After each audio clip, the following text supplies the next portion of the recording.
Alguns textos da Bíblia têm desafiado aos teólogos por séculos, têm desafiado o pensamento teológico, o entendimento teológico.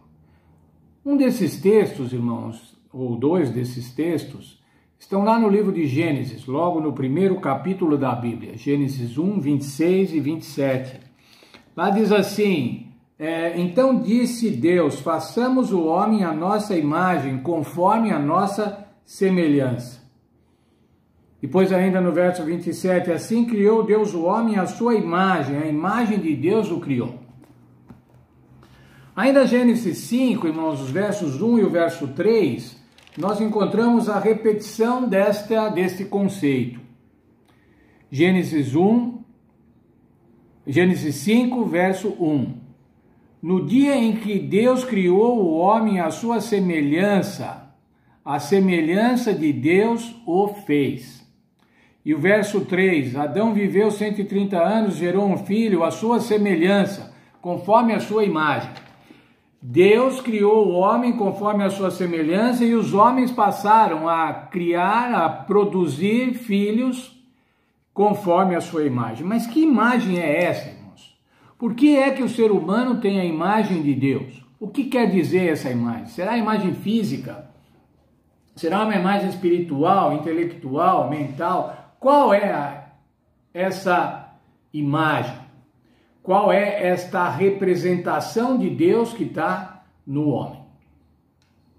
No sentido, irmãos, dentre as criaturas, o homem é a única à imagem de Deus. É a única que foi feita à imagem de Deus. Todo o restante da criação, irmãos, todos os animais, todas as coisas, nada tem a imagem de Deus.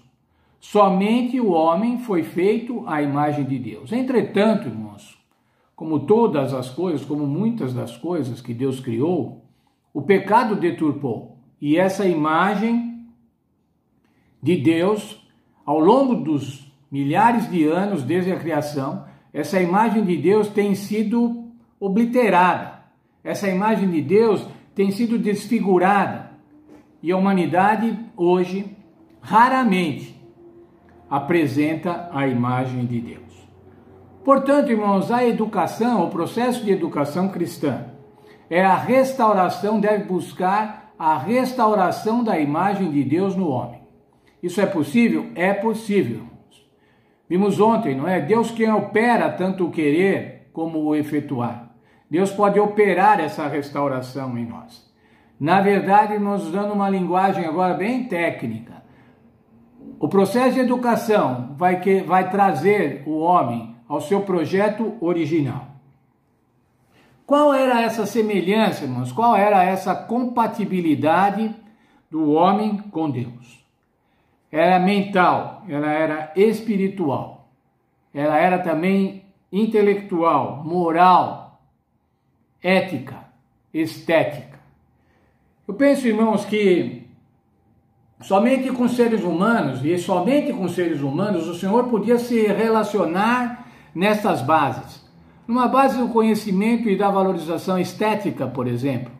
Numa base e no conhecimento de uma ética. Encontro de mentes. Essa era a semelhança. A mente humana podia se encontrar com a mente divina e reciprocamente, por conta da semelhança. Isso só pode acontecer, irmãos, com seres humanos. Por mais que nós gostemos dos outros animais e atualmente as pessoas, atualmente não, ou sempre, mas principalmente nos últimos anos, as pessoas se apegam muito aos pets, se apegam muito aos cães, aos gatos, a outros animais, mas nenhum deles, irmãos, pode se relacionar com Deus como seres humanos. Uma vez, irmãos, eu vi um irmão da igreja dizendo que o seu cão fazia o culto do pôr do sol. Um absurdo, irmãos. Cão não faz culto de pôr do sol. Cão não adora. É claro, ele tinha um reflexo condicionado. Quando a família se encontrava no sábado ou na sexta-feira para fazer o culto do pôr do sol, todos se encontravam na sala, se ajoelhavam, o cãozinho ficava quietinho. Ele participava daquele movimento, mas ele não sabia, irmãos, o que é isso. Isso só pode acontecer com seres humanos. Animais não sentem remorso, irmãos. Um leão, depois que matou uma gazela, não fica pensando, mas será que ela tinha filhotes? Será que eu fiz alguma coisa mal? Não, ele matou e pronto, comeu. Não tem um conceito moral, um conceito ético. É isso que diferencia os seres humanos dos animais. Um lobo, irmãos, não se assenta na montanha e fica olhando o pôr do sol e fala, mas que lindo o pôr do sol. Isso, irmãos, são homens que fazem. São seres humanos que fazem. Essa é a semelhança com Deus. Um passarinho não olha para uma flor e diz, ai, que bonita que é essa flor. Não, irmãos, ele vai lá comer. A abelha não diz, olha que flor bonita, por isso eu vou lá. É claro, irmãos, as flores têm cores que chamam as abelhas. Tem aromas que chamam as abelhas. Mas ela não vai lá porque é bonito. Irmãos. Ela vai lá para buscar o néctar, para produzir o mel. Seres humanos, irmãos, sabem o que é perdoar e sabem o que é ser perdoado.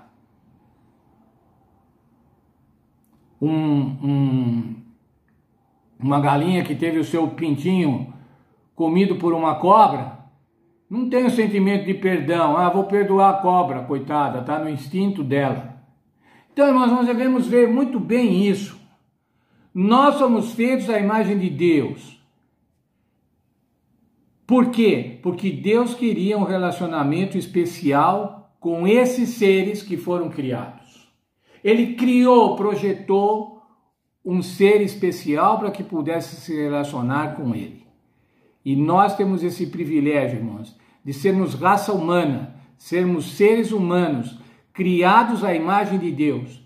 E ainda que tenhamos, irmãos, hoje, essa imagem deturpada por conta do pecado, o Senhor Deus vai restaurar essa imagem, vai redimir essa imagem, quando formos salvos, irmãos, quando formos para a nova terra, quando estivermos habitando com Jesus para sempre. Que Deus nos ajude, irmãos, e que nós tenhamos esse conceito muito claro. Fomos feitos à imagem e semelhança de Deus.